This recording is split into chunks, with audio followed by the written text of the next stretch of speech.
MS Found in a Bottle by Edgar Allan Poe. Qui n'a plus qu'un moment à vivre n'a plus rien à dissimuler. Quinault Attis. Of my country and of my family I have little to say. Ill usage and length of years have driven me from the one and estranged me from the other. Hereditary wealth afforded me an education of no common order, and a contemplative turn of mind enabled me to methodize the stores which early study very diligently garnered up. Beyond all things, the study of the German moralists gave me great delight, not from any ill‐advised admiration of their eloquent madness, but from the ease with which my habits of rigid thought enabled me to detect their falsities. I have often been reproached with the aridity of my genius. A deficiency of imagination has been imputed to me as a crime, and the Pyrrhonism of my opinions has at all times rendered me notorious. Indeed, a strong relish for physical philosophy has, I fear, tinctured my mind with a very common error of this age. I mean the habit of referring occurrences, even the least susceptible of such reference, to the principles of that science. Upon the whole, no person could be less liable than myself to be led away from the severe precincts of truth by the ignes fatui of superstition. I have thought proper to premise thus much, lest the incredible tale I have to tell should be considered rather the raving of a crude imagination than the positive experience of a mind to which the reveries of fancy have been a dead letter and a nullity. After many years spent in foreign travel, I sailed in the year 18 from the port of Batavia, in the rich and populous island of Java, on a voyage to the archipelago of the Sunda Islands. I went as passenger, having no other inducement than a kind of nervous restlessness which haunted me as a fiend.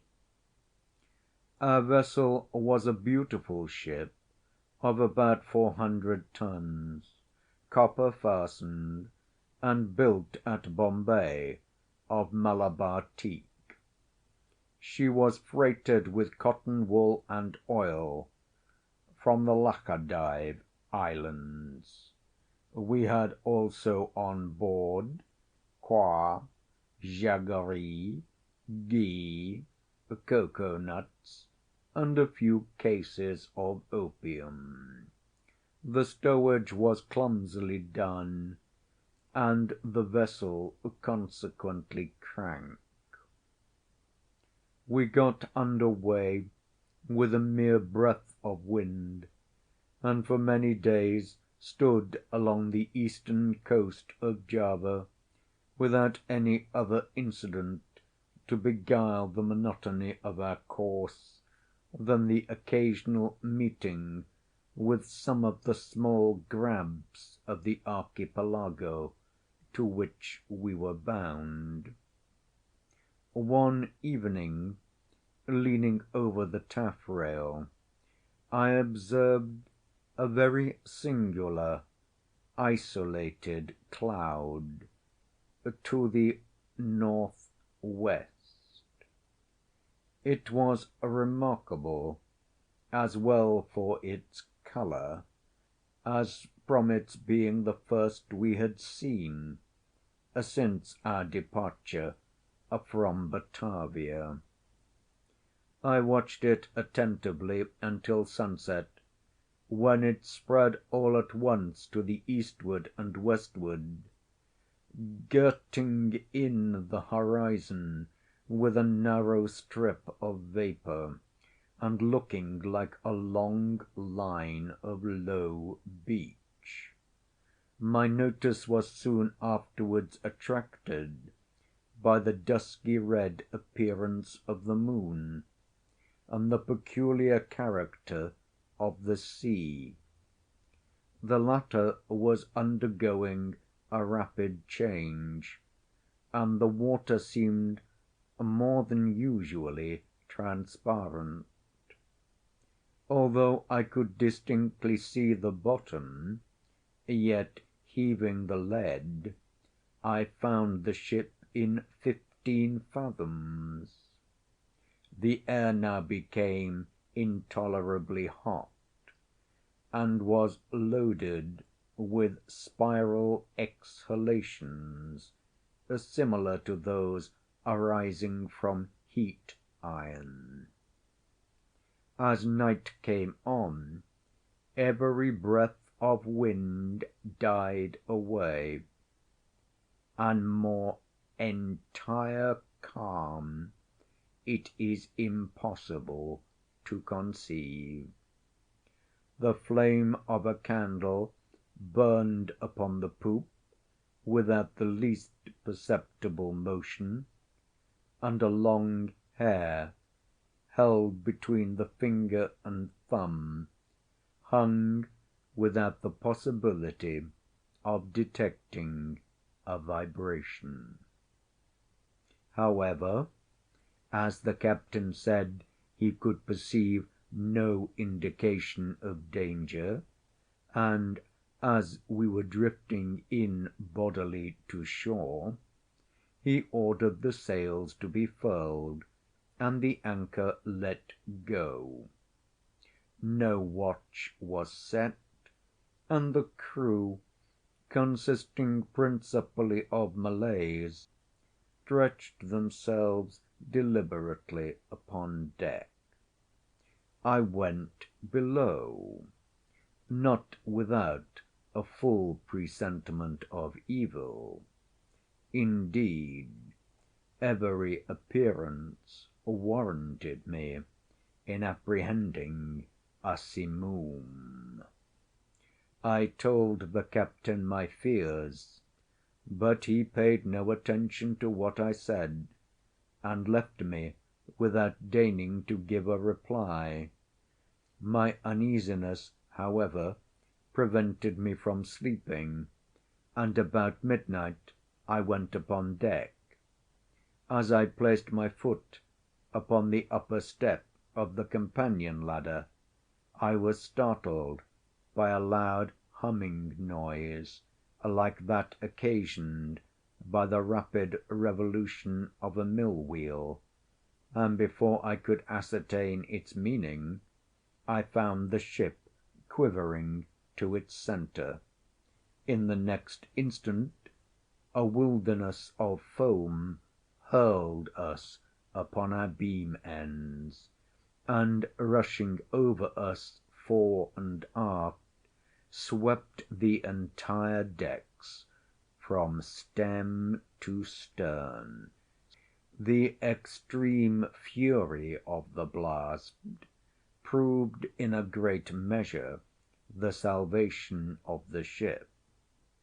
Although completely water‐logged, yet, as her masts had gone by the board, she rose after a minute heavily from the sea, and staggering a while beneath the immense pressure of the tempest, finally righted. By what miracle I escaped destruction, it is impossible to say.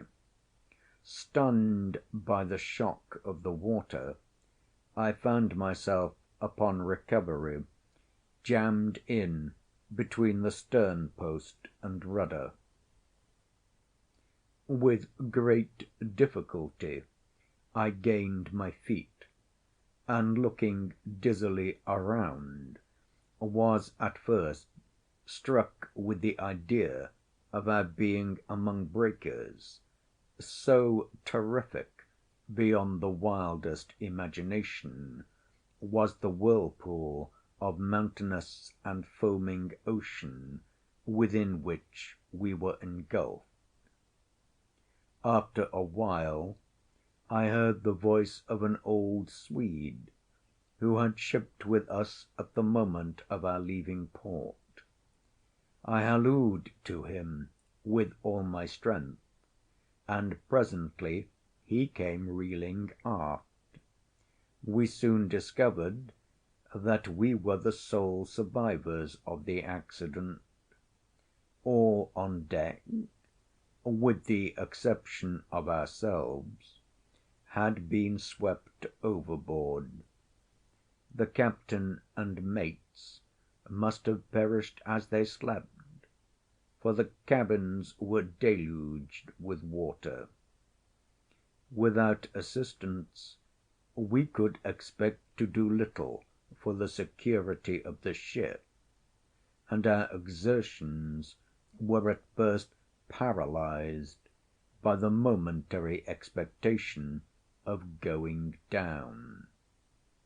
Our cable had, of course, parted like pack‐thread at the first breath of the hurricane, or we should have been instantaneously overwhelmed. We scudded with frightful velocity before the sea, and the water made clear breaches over us. The framework of our stern was shattered excessively, and in almost every respect we had received considerable injury. But to our extreme joy we found the pumps unchoked, and that we had made no great shifting of our ballast.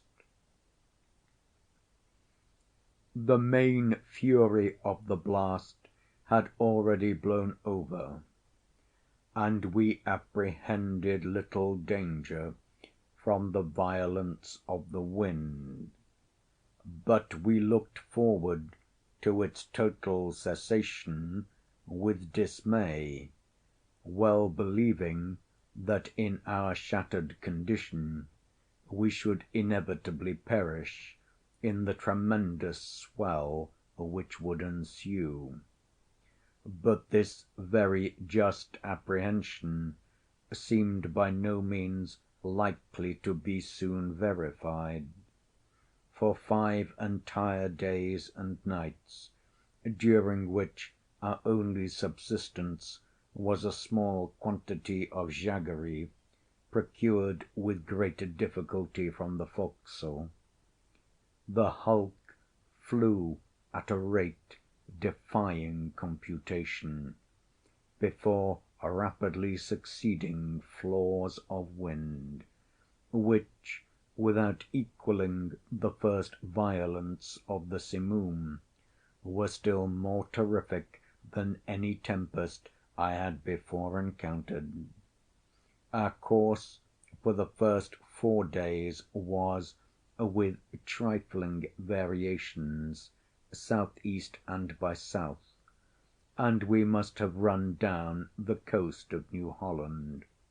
On the 5th day the cold became extreme, although the wind had hauled round a point more to the northward. The sun arose with a sickly yellow lustre, and clambered a very few degrees above the horizon, emitting no decisive light. There were no clouds apparent, yet the wind was upon the increase, and blew with a fitful and unsteady fury. About noon, as nearly as we could guess, our attention was again arrested by the appearance of the sun. It gave out no light, properly so called, but a dull and sullen glow without reflection, as if all its rays were polarized. Just before sinking within the turgid sea, its central fires suddenly went out, as if hurriedly extinguished by some unaccountable power. It was a dim, sliver‐like rim alone, as it rushed down the unfathomable ocean. We waited in vain for the arrival of the sixth day. That day to me has not arrived. To the Swede never did arrive. Thenceforward we were enshrouded in patchy darkness, so that we could not have seen an object at 20 paces from the ship. Eternal night continued to envelop us, all unrelieved by the phospheric sea brilliancy to which we had been accustomed in the tropics. We observed, too, that although the tempest continued to rage with unabated violence, there was no longer to be discovered the usual appearance of surf or foam which had hitherto attended us. All around were horror and thick gloom, and a black sweltering desert of ebony. Superstitious terror crept by degrees into the spirit of the old Swede, and my own soul was wrapped up in silent wonder. We neglected all care of the ship as worse than useless, and securing ourselves as well as possible to the stump of the mizzen‐mast, looked out bitterly into the world of ocean. We had no means of calculating time, nor could we form any guess of our situation. We were, however, well aware of having made farther to the southward than any previous navigators, and felt great amazement at not meeting with the usual impediments of ice. In the meantime, every moment threatened to be our last. Every mountainous billow hurried to overwhelm us. The swell surpassed anything I had imagined possible, and that we were not instantly buried is a miracle. My companion spoke of the lightness of our cargo, and reminded me of the excellent qualities of our ship, but I could not help feeling the utter hopelessness of hope itself, and prepared myself gloomily for that death which I thought nothing could defer beyond an hour, as, with every knot of way the ship made, the swelling of the black stupendous seas became more dismally appalling. At times we gasped for breath at an elevation beyond the albatross; at times became dizzy with the velocity of our descent into some watery hell, where the air grew stagnant, and no sound disturbed the slumbers of the kraken. We were at the bottom of one of these abysses, when a quick scream from my companion broke fearfully upon the night. "See! see!" cried he, shrieking in my ears. "Almighty God! See! see!" As he spoke, I became aware of a dull, sullen glare of red light, which streamed down the sides of the vast chasm where we lay, and threw a fitful brilliancy upon our deck. Casting my eyes upwards, I beheld a spectacle which froze the current of my blood. At a terrific height directly above us, and upon the very verge of the precipitous descent, hovered a gigantic ship of perhaps 4,000 tons. Although upreared upon the summit of a wave more than 100 times her own altitude, her apparent size exceeded that of any ship of the line or East Indiaman in existence. Her huge hull was of a deep, dingy black, unrelieved by any of the customary carving of a ship.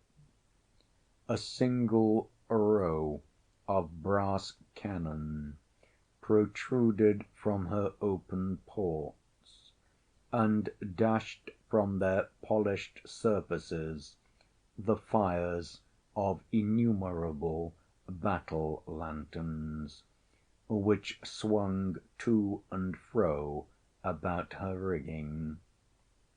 But what mainly inspired us with horror and astonishment was that she bore up under a press of sail in the very teeth of that supernatural sea and of that ungovernable hurricane. When we first discovered her, her bows were alone to be seen, as she rose slowly from the dim and horrible gulf beyond her.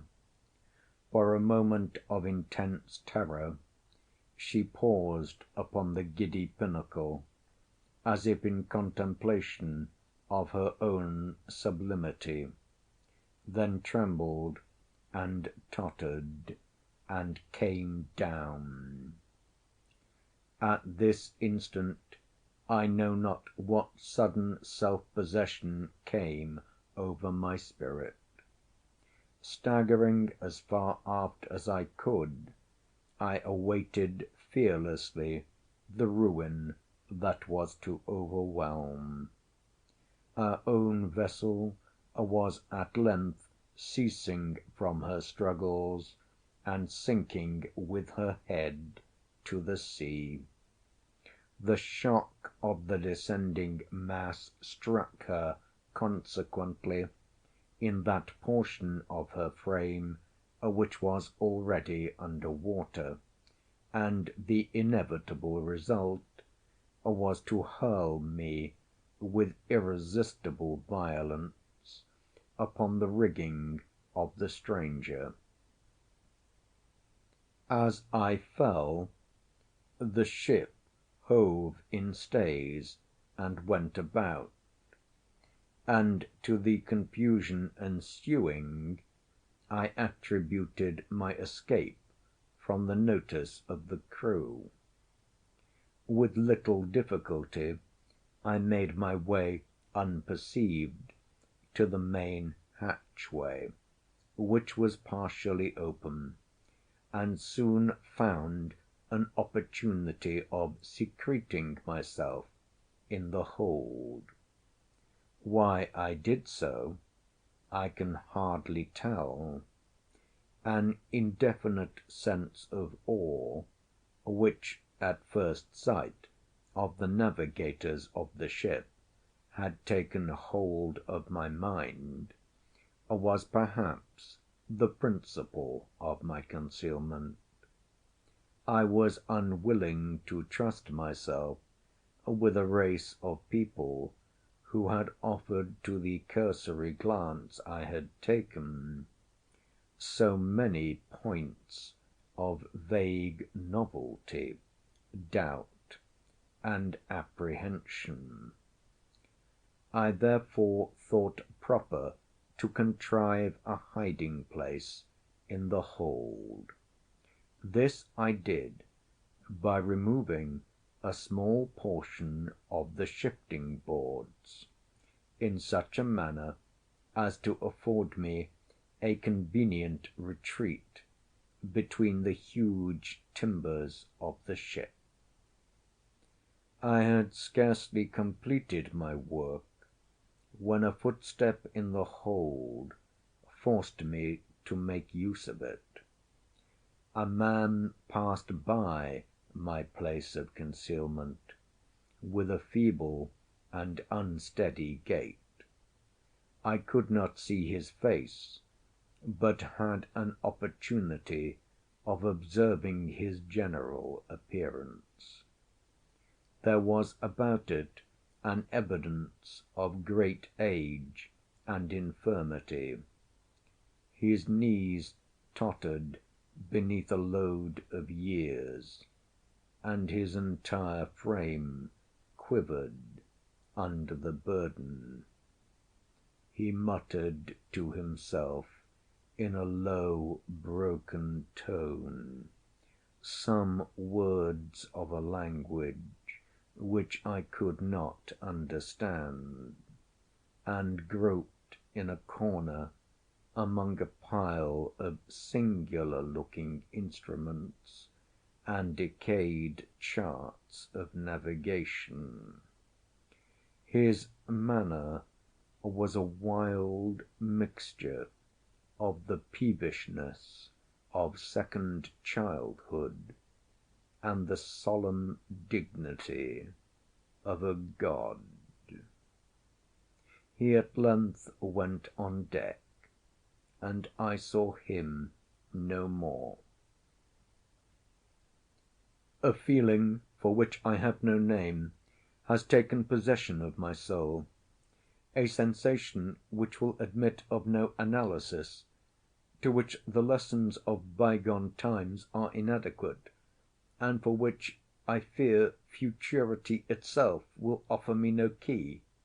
To a mind constituted like my own, the latter consideration is an evil. I shall never, I know that I shall never, be satisfied with regard to the nature of my conceptions. Yet it is not wonderful that these conceptions are indefinite, since they have their origin in sources so utterly novel. A new sense, a new entity, is added to my soul. It is long since I first trod the deck of this terrible ship, and the rays of my destiny are, I think, gathering to a focus. Incomprehensible men! Wrapped up in meditations of a kind which I cannot divine, they pass me by unnoticed. Concealment is utter folly on my part, for the people will not see. It was but just now that I passed directly before the eyes of the mate. It was no long while ago that I ventured into the captain's own private cabin, and took thence the materials with which I write, and have written. I shall from time to time continue this journal. It is true that I may not find an opportunity of transmitting it to the world, but I will not fail to make the endeavour.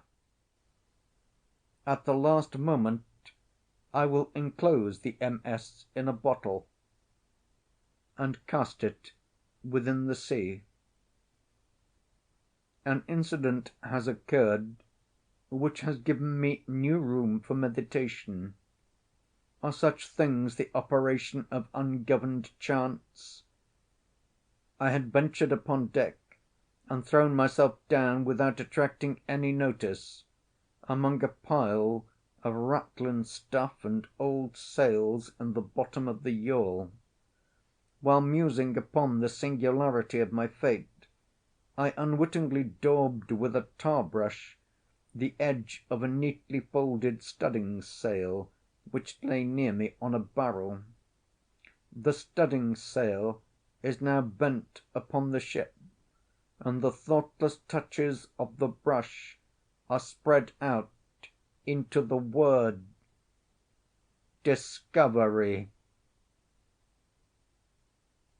I have made many observations lately upon the structure of the vessel.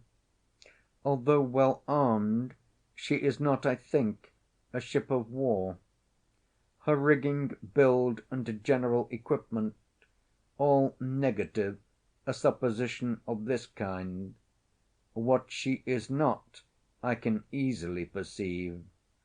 What she is, I fear it is impossible to say. I know not how it is, but in scrutinizing her strange model and singular cast of spars, her huge size and overgrown suits of canvas, her severely simple bow and antiquated stern, there will occasionally flash across my mind a sensation of familiar things, and there is always mixed up with such indistinct shadows of recollection an unaccountable memory of old foreign chronicles and ages long ago. I have been looking at the timbers of the ship. She is built of a material to which I am a stranger. There is a peculiar character about the wood which strikes me as rendering it unfit for the purpose to which it has been applied. I mean its extreme porousness, considered independently by the worm‐eaten condition which is a consequence of navigation in these seas, and apart from the rottenness attendant upon age. It will appear, perhaps, an observation somewhat over‐curious, but this wood would have every characteristic of Spanish oak, if Spanish oak were distended by any unnatural means. In reading the above sentence, a curious apothegm of an old weather‐beaten Dutch navigator comes full upon my recollection. "It is as sure," he was wont to say, when any doubt was entertained of his veracity, "as sure as there is a sea, where the ship itself will grow in bulk like the living body of the seaman." About an hour ago I made bold to thrust myself among a group of the crew. They paid me no manner of attention, and although I stood in the very midst of them all, seemed utterly unconscious of my presence. Like the one I had at first seen in the hold, they all bore about them the marks of a hoary old age. Their knees trembled with infirmity, their shoulders were bent double with decrepitude, their shrivelled skins rattled in the wind, their voices were low, tremulous, and broken, their eyes glistened with the rheum of years. and their grey hairs streamed terribly in the tempest. Around them, on every part of the deck, lay scattered mathematical instruments of the most quaint and obsolete construction. I mentioned some time ago the bending of a studding sail. From that period the ship, being thrown dead off the wind, has continued her terrific course due south, with every rag of canvas packed upon her, from her trucks to her lower studding sail booms, and rolling every moment her top‐gallant yard‐arms into the most appalling hell of water which it can enter into the mind of a man to imagine. I have just left the deck, where I find it impossible to maintain a footing, although the crew seem to experience little inconvenience. It appears to me a miracle of miracles that our enormous bulk is not swallowed up at once and for ever. We are surely doomed to hover continually upon the brink of eternity, without taking a final plunge into the abyss.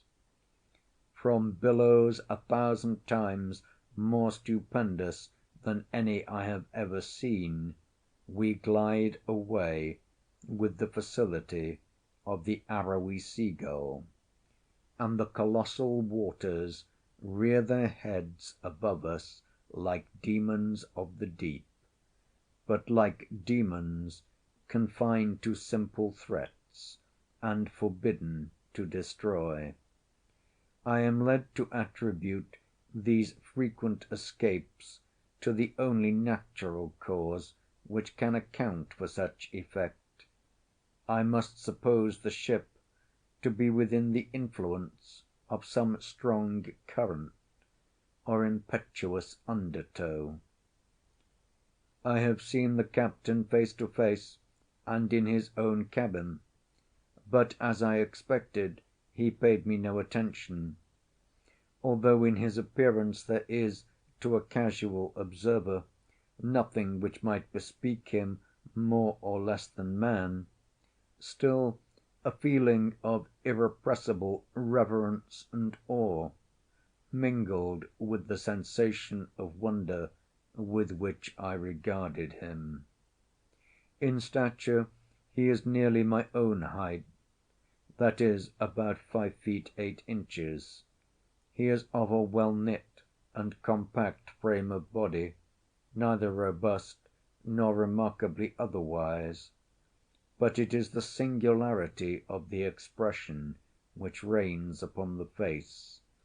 It is the intense, the wonderful, the thrilling evidence of old age, so utter, so extreme, which excites within my spirit a sentiment ineffable. His forehead, although little wrinkled, seems to bear upon it the stamp of a myriad of years. His grey hairs are records of the past, and his greyer eyes are sibyls of the future. The cabin floor was thickly strewn with strange iron‐clasped folios, and mouldering instruments of science, and obsolete long‐forgotten charts. His head was bowed down upon his hands, and he pored with a fiery, unquiet eye over a paper which I took to be a commission, and which at all events bore the signature of a monarch. He muttered to himself, as did the first seaman whom I saw in the hold, some low, peevish syllables of a foreign tongue, and although the speaker was close at my elbow, his voice seemed to reach my ears from the distance of a mile. The ship and all in it are imbued with the spirit of eld. The crew glide to and fro like the ghosts of buried centuries. Their eyes have an eager and uneasy meaning, and when their fingers fall athwart my path in the wild glare of the battle-lanterns, I feel as I have never felt before, although I have been all my life a dealer in antiquities, and have imbibed the shadows of fallen columns at Baalbec and Tadmor and Persepolis, until my very soul has become a ruin. When I look around me, I feel ashamed of my former apprehensions. If I trembled at the blast which has hitherto attended us, shall I not stand aghast at a warring of wind and ocean, to convey any idea of which the words tornado and simoom are trivial and ineffective?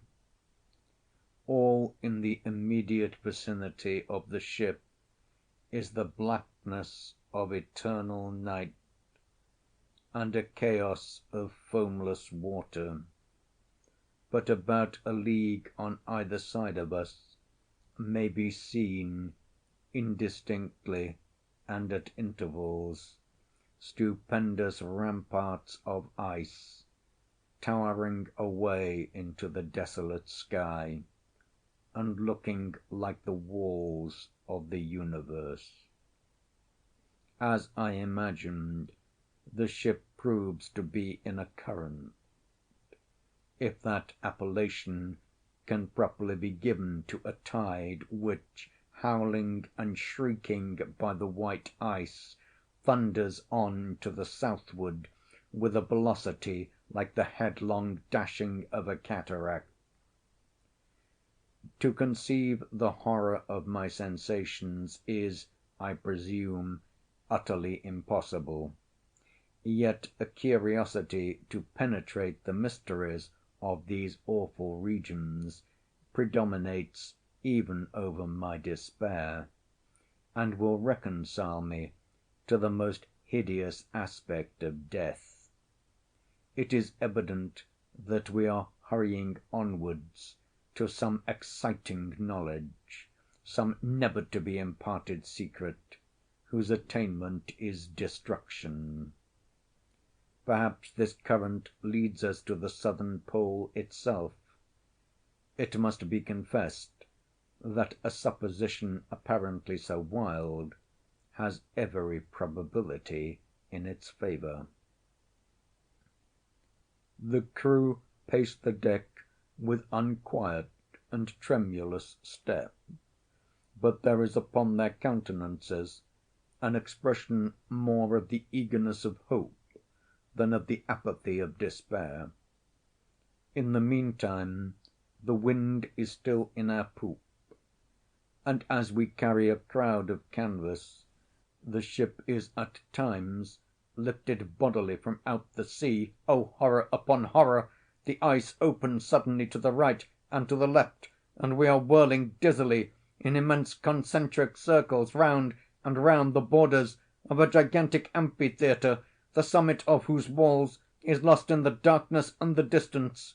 But little time will be left me to ponder upon my destiny. The circles rapidly grow small. We are plunging madly within the grasp of the whirlpool, and amid a roaring and bellowing and thundering of ocean and of tempest, the ship is quivering, oh God, and going down. Note: the MS found in a bottle was originally published in 1831, and it was not until many years afterwards that I became acquainted with the maps of Mercator, in which the ocean is represented as rushing, by four mouths, into the northern polar gulf, to be absorbed into the bowels of the earth, the pole itself being represented by a black rock, towering to a prodigious height. End of MS found in a bottle by Edgar Allan Poe.